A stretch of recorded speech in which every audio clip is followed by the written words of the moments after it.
செய்வோம்.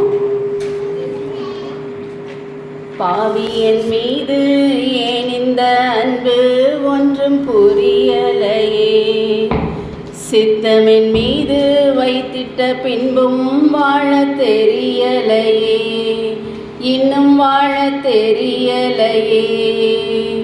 பாவியன் மீது ஏன் இந்த அன்பு ஒன்றும் புரியலையே, சித்தமின் மீது வைத்திட்ட பின்பும் வாழ தெரியலையே, இன்னும் வாழ தெரியலையே. தேவனே ஜீவனே, தேவனே என் ஜீவனே, இயேசுவே வழி சத்தியமே. தேவனே என் ஜீவனே, இயேசுவே வழி சத்தியமே. பாவியன் மீது ஏன் இந்த அன்பு ஒன்றும் புரியலையே, சித்தமின் மீது வைத்திட்ட பின்பும் வாழ தெரியலையே, இன்னும் வாழ தெரியலையே. உன்னத தேவனே என்னை தேடலாகுமா, உன்னத தேவனே என்னை தேடலாகுமா, உம்மோடு நான் வாழ முடியுமா, உம்மோடு நான் வாழ முடியுமா, உம்மோடு நான் வாழ கூடுமா. பாவியன் மீது ஏன் இந்த அன்பு ஒன்றும் புரியலையே, சித்தமின் மீது வைத்திட்ட பின்பும் வாழ தெரியலையே, இன்னும் வாழ தெரியலையே. ஜெபம். அன்பின் தகப்பனே, நன்றியோடு துதிக்கிறோம், சோத்தரிக்கிறோம். இயேசுராஜா, இம்மட்டும் எங்களோடு இருந்த எபினேசரே துதிக்கிறோம், சோத்தரிக்கிறோம். அப்பா, இனியும் நான் உன்னை ஏந்துவேன், சுமப்பேன், தப்புவிப்பேன் என்றவரே துதிக்கிறோம், சோத்தரிக்கிறோம். அப்பா, நாள்தோறும் எங்களை வழி நடத்தும் நல்ல ஆவியானவரே துதிக்கிறோம், சோத்தரிக்கிறோம். கர்த்தாவே ஏசப்பா, இப்போதும் ராஜா உமது வார்த்தையை தியானிக்கும்படியாக உமது சமூகத்திற்கு வந்திருக்கிறோம். அப்பா, உமது வார்த்தையின் மகத்துவங்களை நாங்கள் பார்க்கும்படி எங்கள் கண்களை திறந்தள்ளும் சுவாமி. கர்த்தாவே, நீர் சொல்லுகின்ற காரியங்களை நாங்கள் கவனித்து கேட்கும்படி எங்கள் காதுகளை திறந்தள்ளும். அப்பா, உமது வார்த்தை எங்கள் இதயத்தில் ஏற்றுக்கொண்டு அதன்படி செய்யும்படிக்கு எங்கள் இதயத்தை உணர்வுள்ளதாக்கும். கர்த்தாவே, உமது வார்த்தைகள் ஒருபோதும் வெறுமையாய் திரும்பாது ராஜா, அது நீ நினைத்த காரியமாகும்படி வாய்க்கும் என்று எழுதப்பட்டுள்ளது தகப்பனே. அப்பா, நீர் அப்படி செய்கிற தயவிற்காக உம்மை துதிக்கிறோம். கர்த்தாவே, நீங்கள் பேசுங்க ராஜா, நாங்கள் கேட்கிறோம். இயேசு ராஜாவின் நாமத்தில் ஜெபிக்கிறோம் பிதாவே, ஆமென். இன்றைய தியானத்திற்கு ஆதாரமான வசனம் லூக்கா 23வது அதிகாரம் 43வது வசனம்.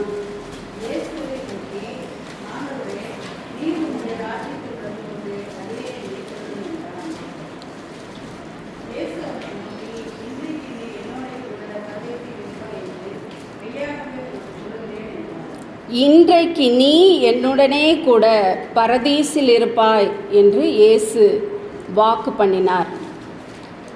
ஆண்டவர் ஒரு வாக்குறுதி கொடுத்தால் அது 100% நிறைவேறக்கூடிய ஒரு வார்த்தையாக இருக்கிறது. நம்முடைய தேவன் எப்படிப்பட்டவர்? அவர் அன்பே உருவானவர், இரக்கத்தில் ஐஸ்வர்யம் உள்ளவர், கிருபை மிகுந்தவர், மன்னிக்கிறதற்கு தயை பெருத்தவர், மகா பரிசுத்தர், துதிகளின் மத்தியிலே வாசம் பண்ணுகிறவர், நம்மையெல்லாம் ரட்சிக்கும் இரட்சகர். அவர் இந்த பூமிக்கு எதற்காக இறங்கி வந்தார்? அவர் ஏன் இந்த பூமிக்கு வரணும்னு பார்த்தீங்கன்னா, லூக்கா 19வது அதிகாரம் 10வது வசனம்.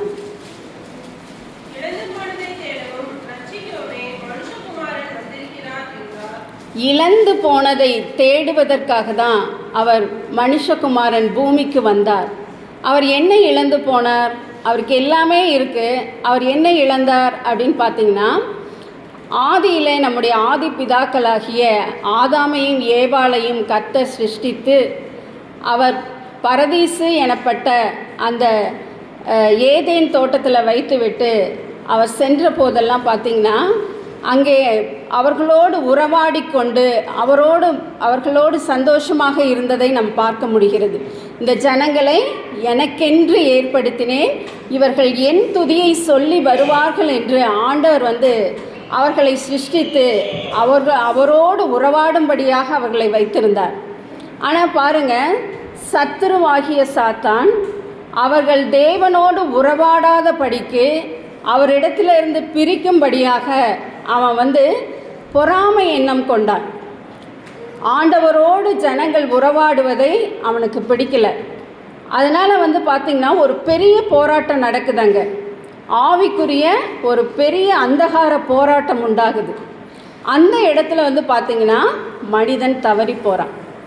தவறி போனதுனால என்னாச்சு, இப்போ அவங்க மிகப்பெரிய ஒரு மகிமையை இழந்து போகிறாங்க. தேவ மகிமையற்றவர்களாக மாறினாங்க. இதுவரைக்கும் அவங்க பரதேசில் எங்கேயும் உலாவி சந்தோஷமாக எந்த ஒரு கஷ்டமும் அறியாதவர்களாக மிகுந்த மனமகிழ்ச்சியோடு ஆண்டவரை துதித்து கொண்டு இருந்தவர்கள் இப்போது தேவ சமூகத்திலிருந்து விலக்கி விடப்பட்டார்கள். அந்த தோட்டத்திலிருந்து துரத்தி விடப்பட்டார்கள். இப்போ ஆண்டவர் என்னாச்சு ஆண்டவருக்கு அப்படின்னு பார்த்தீங்கன்னா, முதல்லையே ஒரு தூதன் தவறு செய்து அவன் தன்னோட இடத்தை இழந்து அவன் போயிட்டான். பாதாளத்திற்கு சத்துருவாக மாறி போயிட்டான். இப்போ தான் உருவாக்கிய மனிதன் தன்னை ஆராதித்து கொண்டு துதித்து கொண்டு இருப்பான் அப்படின்னு சொல்லி பார்த்தா, இந்த மனிதனும் தவறு செய்கிறான். இப்போ ஆண்டவர் நினைக்கிறாரு, இவனை எப்படியாவது மீட்டு மீண்டும் நான் பரதேசி இணைக்கணும் அப்படின்னு ஆண்டவர் விரும்புகிறார். மீண்டும் இவனை மீட்டு மீண்டும் மனிதனை பரதீசில் இணைக்க வேண்டும் என்று ஆண்டவர் சித்தம் கொண்டார். அதற்காக அவர் பட்ட பாடுகளும் துன்பங்களும் கொஞ்சமல்ல. எவ்வளோ வேதனைகளை சுமந்தார் என்று நம் வாயால் சொல்லவே முடியாது.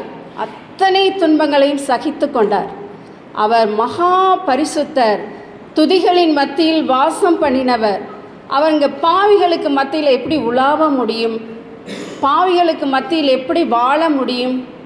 எல்லா இடத்துலையும் பார்த்திங்கன்னா பாவிகளும் பாவங்களும் தான் நிறைந்திருந்தது. அந்த இடத்துல தான் அவர் எல்லா இடத்துக்கும் போனார். எங்கே போனாலும் அவரோடு இருந்தவர்கள் பாவிகள் தான். எப்போவுமே பாவிகள் தான் அவரை சுற்றி இருந்தாங்க. சிலுவையில் அறையப்பட்ட போது கூட பார்த்திங்கன்னா அவர் சுற்றி இருந்தவங்கெல்லாம் கிண்டல் பண்ணிகிட்டு இருந்தாங்க, பரியாசம் பண்ணாங்க, அவரை எண்ணாமல் இருந்தாங்க. அவருடைய கஷ்டத்தை உணராதவர்கள் தான் அவரை சுற்றி இருந்தாங்க. அப்படி இருக்கும்போது அவருக்கு சிலுவையில் அறையப்பட்ட போது கூட 2 சைடும் குற்றவாளிகள் இருக்காங்க. 2 சைடுமே ஒரு விதமான குற்றம் செய்து மரண தண்டனைக்கு அந்த ஆக்கினைக்கு உட்பட்டவர்கள் தான் அவரை சுற்றி இருக்கிறாங்க. அப்போ ஒரு பரிசுத்தரை அது எந்த அளவுக்கு பாதிக்கும்னு நம்மளுக்கு தெரியாது. இப்போ நீங்களே ஒரு கரெக்டானவங்களாக இருக்கும்போது உங்களை சுற்றி இருக்கிறவங்க ஏதாவது உங்களுக்கு விருப்பமில்லாத செஞ்சுட்டே இருக்காங்கன்னு வச்சுக்கோங்க. அப்போ நீங்கள் எவ்வளோ நேரம் பொறுத்துக்கிட்டே இருப்பீங்க? எவ்வளோ நேரம் தான் பொறுக்க முடியும்? சுற்றி இருக்கிறவங்க தப்பே செஞ்சுட்டே இருக்காங்க, நீங்கள் எவ்வளோ நேரம் பொறுத்துட்டே இருப்பீங்க? ஆனால் ஆண்டவர் அப்படி பொறுத்துட்டே இருக்கிறார். எங்கே பார்த்தாலும் பாவி, எங்கே பார்த்தாலும் பாவம், சுற்றி இருக்கிறவங்களும் பாவம் செஞ்சவங்க தான். இதையெல்லாம் ஆண்டவர் பொறுத்துக்கிறார். அதெல்லாம் நம்மளால் சொல்லவே முடியாது. அவருக்குள்ளே என்னென்ன அந்த சகிப்புத்தன்மை எந்த அளவுக்கு இருந்திருக்கும் அப்படிங்கிறத நம்ம வாயால் சொல்ல முடியாது. ஏன்னா அவர் மகா பரிசுத்தர். அவர் அந்த அளவுக்கு தன்னை பொறுத்து கொண்டு இருக்கும்போது தான் அந்த ஒரு மிகப்பெரிய ரட்சிப்பு உண்டாகிறது. அந்த ரட்சிப்பு பார்த்திங்கன்னா அந்த கல்வனை மீட்கக்கூடிய ஒரு ரட்சிப்பு. இப்போ எக்ஸாமில் 34 மார்க் வாங்கி ஒருத்தன் ஃபெயில் ஆகிறான், அவனுக்கு 1 மார்க்கு கருணையாக போட்டு பாஸ் பண்ணுறாங்க அப்படின்னா அது இயற்கை. சரி, ஏதோ ஒரு கருணைங்களாம். 0 மார்க் வாங்கின ஒருத்தனை 100 மார்க் போட்டு பாஸ் பண்ணுறாங்க அப்படின்னா அது எந்த வகையில் நம்ம சேர்த்திக்கொள்ள முடியும்? அந்த கருணையை எப்படி சொல்கிறது? வாயால் சொல்லவே முடியாது. அது மாதிரி தான் நம்முடைய ஆண்டவர். ஒருவர் சிலுவையில் மரண ஆக்கினைக்கு உட்படுத்தப்பட்டு, அதாவது அந்த அளவுக்கு அவன் தப்பு பண்ணியிருக்கான். அதனால தான் அவங்க வந்து சிலுவையில் அறைந்து இவருக்கு கொலை தண்டனை கொடுக்கணும்னு சொல்லி விதித்து சிலுவைக்கு வந்திருக்காங்க. அப்படிப்பட்ட ஒருவருக்கு அவர் வந்து அந்த இடத்துல ஒரு ரட்சிப்பை கொடுக்குறார். அப்படிப்பட்ட ஒருவருக்கு வந்து அந்த ரட்சிப்பை கொடுக்கணுன்னா அவர் எவ்வளோ இரக்கம் உள்ளவர், எவ்வளோ கிருபை உள்ளவர், அதை நம்மால் எண்ணி பார்க்க முடியாது. அதுபோல தான் நம்மளையும் கூட அவர் ரட்சித்து கொண்டே இருக்கிறார். எத்தனையோ பாவங்கள் செய்தால் கூட நம் மனம் திருந்தி வரும்போது ஆண்டவர் உடனடியாக ரட்சிப்பு கொடுக்கிறார்.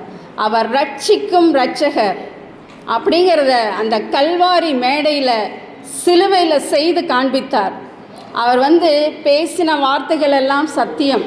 அவர் வேதம், அவர் தான் வேதம்.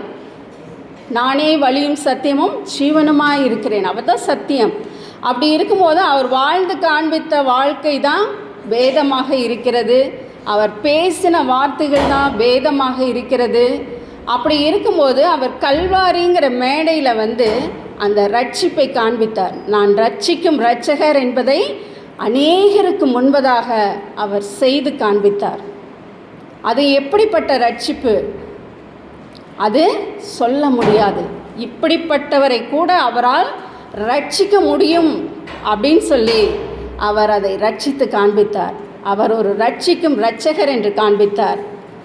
நம்ம பைபிளை வந்து ப்ராக்டிக்கல் மாடலா அப்படின்னா அது ஜீசஸ் தான் வந்து பைபிளோட ப்ராக்டிக்கல் மாடல். பரிசுத்த ஆவியானவர் உங்களுக்குள்ளே வந்துட்டார்னு வச்சுக்கோங்க, நீங்கள் பைபிள் படிக்காமையே அந்த வசனம்லாம் உள்ள கிரியை செஞ்சுட்டே இருக்கும். இது செஞ்சால் தப்பு, இது நீங்கள் செய்யக்கூடாது, இப்படி போனால் தப்புங்கிறதெல்லாம் உணர்த்திகிட்டே இருப்பார். ஆவியானவர் ஒருவருக்குள்ளே வந்துட்டா அது உணர்வாகிய பைபிள் என்ன அப்படின்னு கேட்டிங்கன்னா அது பரிசுத்த ஆவியானவர். இன்னும் வந்து ஆண்டவரை நீங்கள் ருசிக்க அவருடைய வேதமானது உங்களுக்குள்ளே உங்களை டிசைன் பண்ணி கொண்டே இருக்கும். எது செய்யக்கூடாது எது செய்யணுங்கிறத ஆண்டவர் நமக்கு கற்றுக் கொடுத்து கொண்டே இருக்கிறார். அணுதினமும் அவருடைய வாழ்க்கையில், அவரோடு கூட வாழுகிற வாழ்க்கையில் நமக்கு நிறைய பாடங்கள் இருக்கிறது. ஏன்னா நம்ம வாழ்க்கையில் சந்திக்கிறதும் நம்ம உலகமும் எப்படி இருக்குது, பாவங்களும் போராட்டங்களும் துன்பங்களும் துக்கங்களும் தான் நிறைஞ்சிருக்கு. ஆண்டவரும் அதே பாதையில் தான் போனார். அவர் வந்து சந்தோஷமாக இருந்தாரா, எங்கேயாவது சந்தோஷமாக இருந்தாரான்னு பார்த்தா எல்லா இடத்துலையும் அவர் பாடுகளை தான் சுமந்துட்டு இருந்தார். எல்லா இடத்துலையும் அவருக்கு தலை சாய்க்க இடமில்லை. அவ்வளோ கஷ்டங்கள்.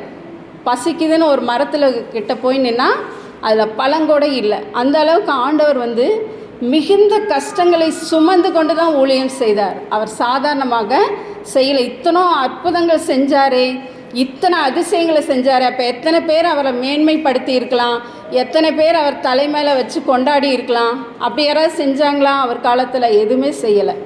அப்போ வந்து ஆண்டவர் ஓடிக்கொண்டே இருந்தார், பாடுகளை அனுபவித்து கொண்டே இருந்தார்.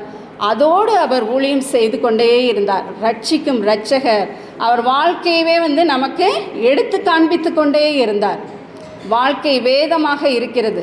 அதனால் அதில் என்னென்ன முடிக்கணுமோ அதையெல்லாம் அவர் செய்து கொண்டே இருந்தார். அவர் ரட்சிக்கும் இரட்சகர் என்பதை கல்வாரி மேடையிலே அவர் நிரூபித்து காண்பித்தார். ஆண்டவர் இன்னும் வந்து இன்றைக்கு நீ என்னுடனே பரதீசில் இருப்பாய் என்று சொன்ன உடனே என்ன நடந்ததுன்னு படித்து பாருங்கள். லூக்கா 23வது அதிகாரம் 44, 45.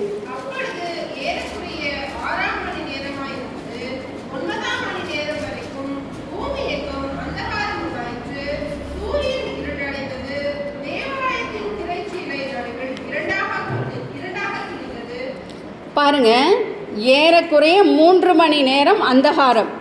அவர் சொன்ன உடனே அந்தகாரம் உண்டாகுது. இந்த மனுஷனை நான் பரதீசு கூட்டிகிட்டு போகிறேன் அப்படின்னு அவர் சொன்ன உடனேயே அங்கே அந்தகாரம் வந்துருச்சு. அந்தகாரத்தின் அதிகாரமாக இருக்கிறது அப்படின்னு ஆண்டவர் சொன்னார்ல, அந்த அந்தகாரம் வந்து சூழ்ந்து கொண்டது.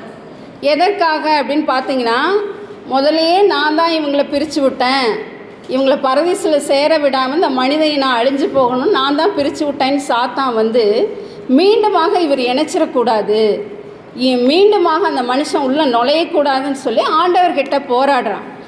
ஆண்டவர்கிட்ட போராடி அவனை எப்படியாவது பரதீசிலிருந்து பிரிச்சிடணும் அப்படின்னு சொல்லி ஒரு மிகப்பெரிய ஆவிக்குரிய போராட்டம் அங்கே உண்டாகுது. அதனால் அந்த இடத்துல திரைச்சீலைகள் கிழிந்து போகிறது. அந்த போராட்டத்தில் தேவன் வெற்றி சிறந்தார். அதனால் பாருங்கள், அந்த அந்தகார லோகாதிபதியை தேவன் வெற்றி சிறந்தபடியினாலே அந்த மனிதனை மீண்டுமாக பரதீசில் இணைத்தார். பரதீசில் மீண்டுமாக அவர் இணைத்திருக்கிறார். இப்போ பரதீசு யாரெல்லாம் அவருடைய இரத்தத்தினாலே கழுவப்பட்டு ரட்சிக்கப்பட்டு இருக்கிறாங்களோ அவங்களுக்காக திறந்திருக்கு. அப்படிப்பட்ட ஒரு மிகப்பெரிய பாக்கியத்தை தேவன் பிசாசின் இடத்திலிருந்து போராடி நமக்கு பெற்று கொடுத்திருக்கிறார். அவருடைய அந்த வல்லமையானது நமக்கு அதை பெற்று கொடுத்திருக்கிறது. அதனால் அவருடைய இரத்தத்தை விசுவாசித்து ஏற்றுக்கொண்டு அவருடைய இரத்தத்தினாலே கழுவப்பட்டு தூய்மைக்கு ஆக்கப்பட்டவர்களுக்கு அப்படிப்பட்ட பாக்கியம் கிடைக்கிறது. இப்போ யார் அதுக்கு பிறகு பரதீசுக்கு யாராவது போனாங்களா அப்படின்னு சொல்லி பார்த்தீங்கன்னா, இன்னும் கொரிந்தியர் 2 கொரிந்தியர் 2வது அதிகாரம் 12வது அதிகாரம் 2-3 வசனங்கள்.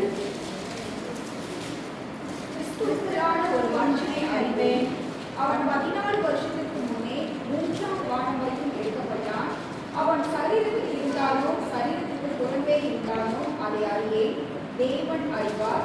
அந்த மனுஷன் பரதேசத்துக்கு எடுக்கப்பட்டு மனுஷன் பேசப்படாததும் வாக்கு கேட்டாததுமாகிய வார்த்தைகளை கேட்டான் என்று அறிவித்தேன். பாருங்க, 3ஆம் வானத்திலே இந்த பரதீசு இருக்கிறதாகவும் அதற்குள் யோவான் என்ற அவருடைய சீஷனானவர் அங்கே சென்றதாகவும் இங்கே பைபிளில் குறிப்பிடப்பட்டிருக்கிறது. அங்கே இப்போ அவர் மீட்கப்பட்ட தேவனுடைய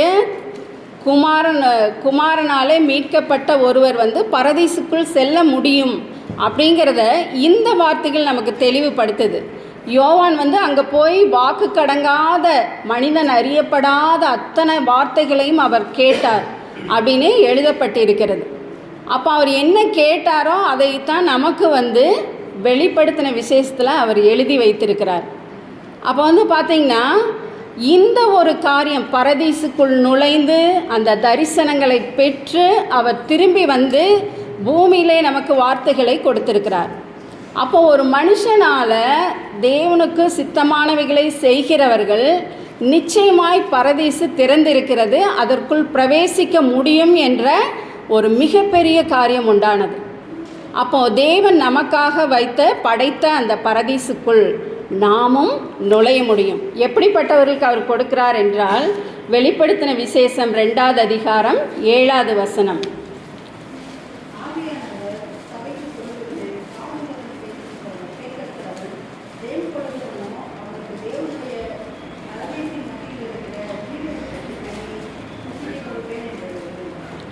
ஜெயம் கொள்ளுகிறவனுக்கு அவர் பரதீசின் மத்தியில் உள்ள ஜீவ விருட்சத்தின் கனியை புசிக்க கொடுப்பேன் அப்படின்னு வாக்கு கொடுத்திருக்கிறார்.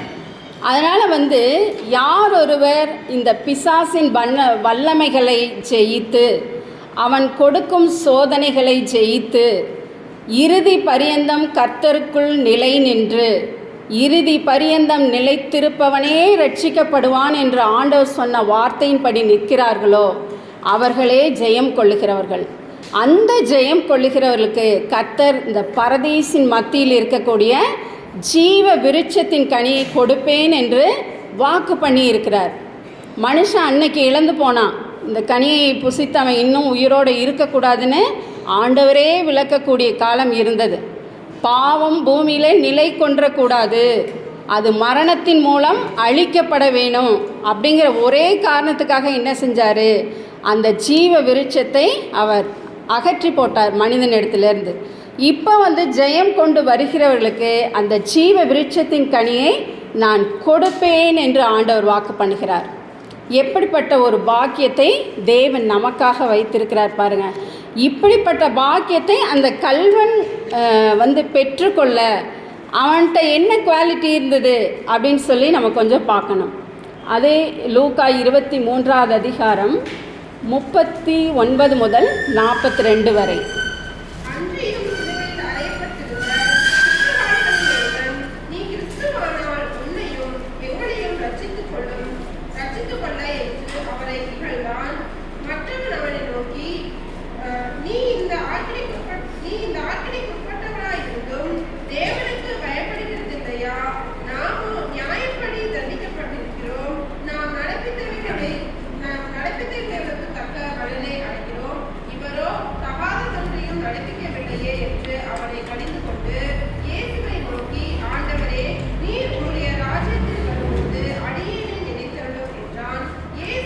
அவனை நோக்கி, இன்றைக்கு நீ என்னுடனே கூட பரதேசில் இருப்பாய் என்று மெய்யாகவே உனக்கு சொல்கிறேன் என்றார்.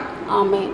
இப்போ பார்த்தீங்கன்னா ஆண்டவர் ஃபஸ்ட்டு அந்த கல்வன் இடத்துல அவர் பார்த்த குவாலிட்டி என்ன அப்படின்னு பார்த்தீங்கன்னா, ஆண்டவர் மகா பரிசுத்தர், ஒரு பாவமும் செய்யாதவர், அவர் இந்த சிலுவை மரத்தில் தொங்கிக் கொண்டு இருக்கிறார் என்ற ஒரு உணர்வு அவனுக்குள் இருந்தது.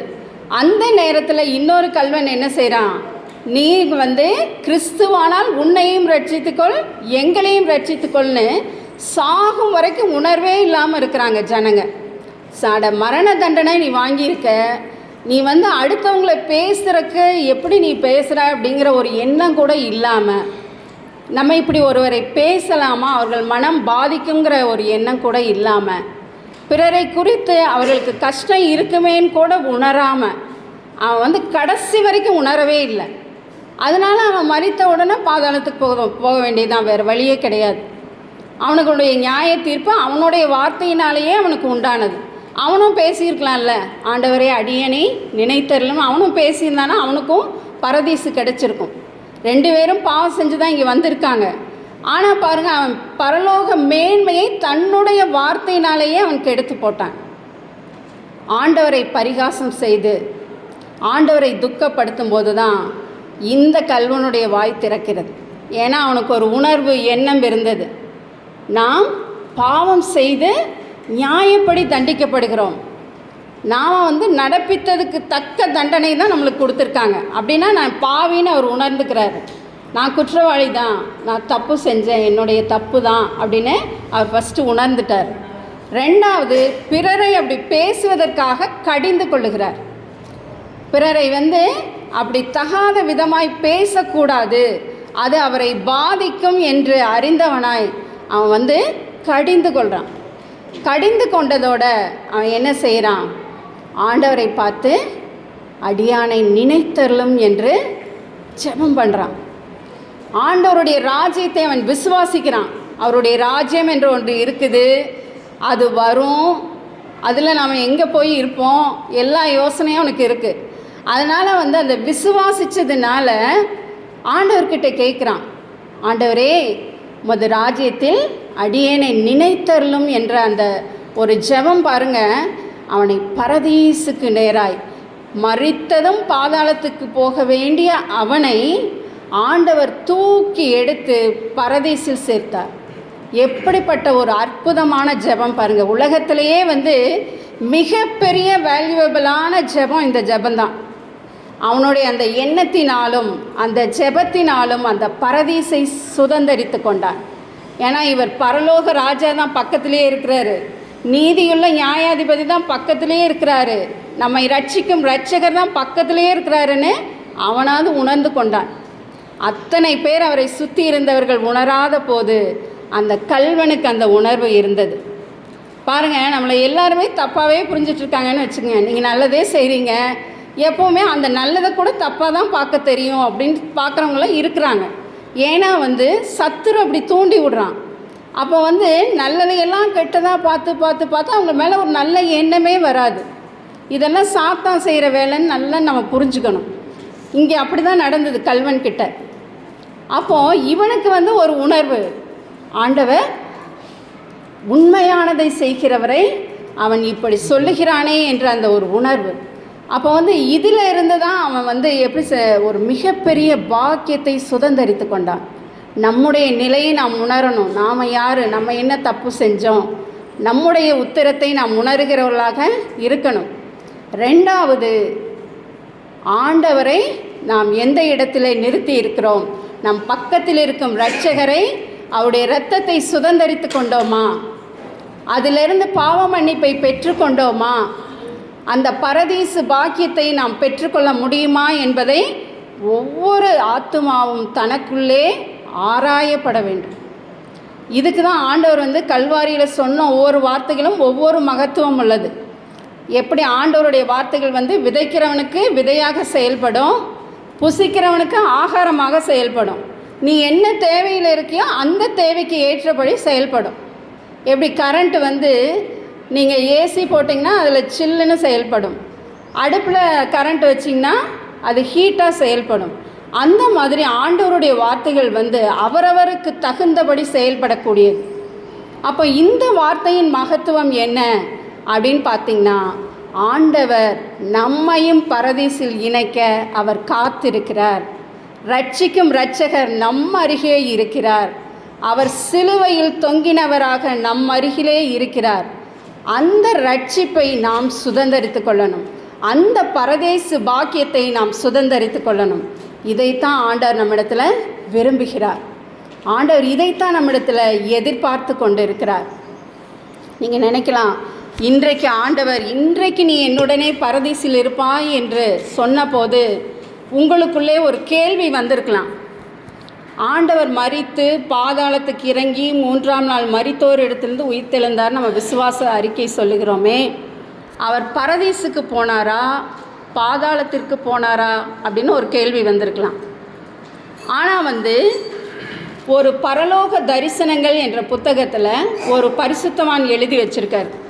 என்ன அப்படின்னு பார்த்திங்கன்னா, இந்த பாதாளத்தின் ஒரு பகுதியில் தான் பரதீசு இருந்ததாம். அந்த பரதீசுக்குள் ஆண்டவர் சென்று அந்த கெட்ட ஆவிகளுக்கு அவர் உபதேசம் பண்ணும்படி அனுப்பப்பட்டார். அது வரைக்கும் அந்த பரதீசு அங்கே இருந்ததாமா.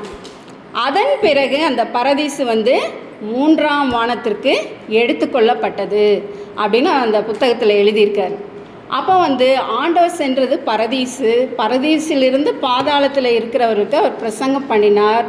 அங்கிருந்து அவர் மீண்டுமாக பரலோகத்திற்கு எடுத்துக்கொள்ளப்பட்டார்.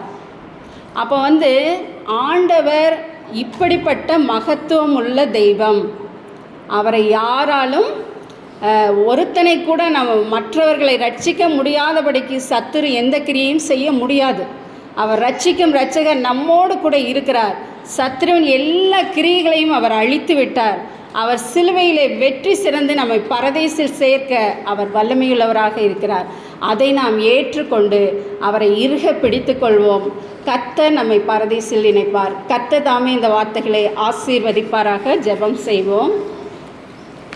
கல்லர் மத்தியில் ஒரு கல்வன் போல் குற்றமற்ற கிறிஸ்தேசு தொங்கினார். கல்வர் மத்தியில் ஒரு கல்வன் போல் குற்றமற்ற கிறிஸ்தேசு தொங்கினார். பரிகாசமும் பசிதாகமும் படுகாயமும் அடைந்தாரே. பாவிக்கு புகலிடம் இயேசு இரட்சகர் பாரினில் பலியாக மாண்டாரே. பரிசுத்தரே பாவமானாரே. வரமான சிலுவை சுமந்தவரே. பாவிக்கு புகலிடம் இயேசு இரட்சகர் பாரினில் பலியாக மாண்டாரே. ஸ்தோத்தரிக்கிறோம் ஆண்டவரே, நன்றியோடு துதிக்கிறோம், ஸ்தோத்தரிக்கிறோம் அப்பா. தகப்பனே, நீர் மனித இனத்தை பரதீசிற்குள் சேர்த்து கொண்ட அந்த காரியத்தை நாங்கள் நினைத்து பார்க்கும்போது உம்மை துதிக்காமல் இருக்க முடியாது ராஜா. நீர் எத்தனை பாடுகள் பட்டு எத்தனை வேதனைகளை சுமந்து எங்களுக்காக பரலோகத்தை விட்டு இறங்கி எங்களை மீட்டு கொண்டு மீண்டுமாக பரதீசில் இணைக்க வேண்டும் என்ற உம்முடைய சித்தத்திற்காக நன்றி செலுத்துகிறோம் ராஜா. கர்த்தாவே, பாவிகளாகி எங்கள் பேரில் நீர் கிருபையுள்ளவராய் இறங்கினதற்காக நன்றி ஆண்டவரே. உமது ராஜ்யத்தில் வரும்போது நீர் அடியாரை நினைத்தருளும் கர்த்தாவே, நினைத்தருளும் ராஜா. இதோ உமது கரத்திலே எங்கள் ஒவ்வொருவரையும் அர்ப்பணிக்கிறோம். இயேசு ராஜாவின் நாமத்தில் பிதாவே, ஆமென்.